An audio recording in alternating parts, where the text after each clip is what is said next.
नमस्कार। मैं बताती हूँ आपको आज कि भगवद गीता और अष्टावक्र गीता हमें दोनों पढ़नी चाहिए, पर कब हम कौन सी पढ़ सकते हैं। वैसे तो हम सब श्रीमद् भगवद गीता ही पढ़ते हैं। ज़्यादातर लोग घरों में श्रीमद् भगवद गीता ही रखते हैं। बहुत लोग को पता भी नहीं है कि अष्टावक्र गीता भी है।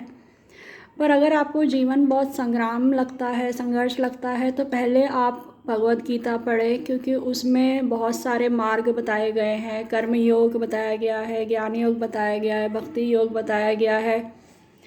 जो लोग कर्म नहीं करना चाहते, जैसे अर्जुन युद्ध भूमि में कर्म नहीं करना चाहते थे, वे डर गए थे, वो मोहबद्ध थे। उनको लग रहा था कि मेरे सामने मेरे सब रिश्तेदार परिजन बंधु हैं, मैं क्यों कर्म करूं।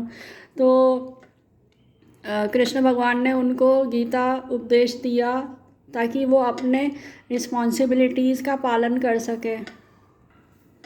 जबकि अष्टावक्र गीता सेल्फ रियलाइजेशन पे है। जब आपने अपना पूरा जीवन अच्छे से जी लिया है, सब कुछ अचीव कर लिया है, और आपको फिर भी कुछ मन में अपूर्ति सी लगती है, खाली सा लगता है और शांति नहीं है, मोह में है और दुख है, फिर आपको सेल्फ रियलाइजेशन चाहते हैं, तो आपको अष्टावक्र गीता पढ़नी चाहिए। उसमें बताया गया है कि मुक्ति कैसे मिले, वैराग्य कैसे उत्पन्न हो।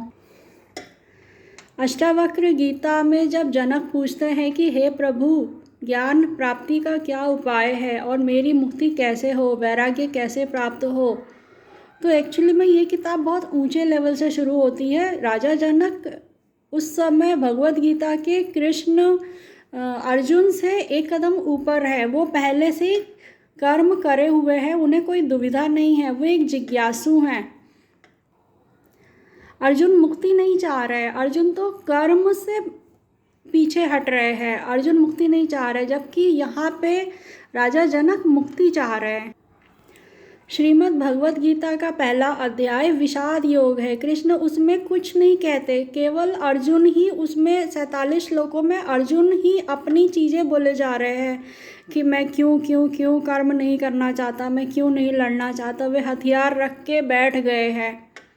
अर्जुन के पास कोई तात्विक जिज्ञासा नहीं है, वे बस अपने विषाद का ही वर्णन कर रहे हैं। जबकि राजा जनक की स्थिति अष्टावक्र गीता में शांति और विवेक की है। कोई आंतरिक कोलाहल नहीं है, उत्तेजना नहीं है, वे भ्रमित नहीं है, उन्हें कोई शंका नहीं है और ना कोई उन्हें विषाद है, उन्हें सिर्फ जिज्ञासा है।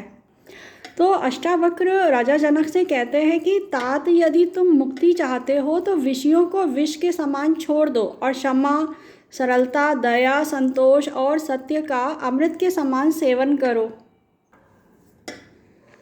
संसार से आसक्ति ही दुख का कारण है। जब एक व्यक्ति जीवन, अनुभव, चेतना, समझदारी की कुछ सीढ़ियां चढ़ लेता है तो उसको पता चलता है कि बाहर दुख, धोखा, भ्रम ही है, तो वो कहता है कि मुक्ति चाहिए। मुक्ति वो भी संसार से नहीं चाहिए, दुख से चाहिए।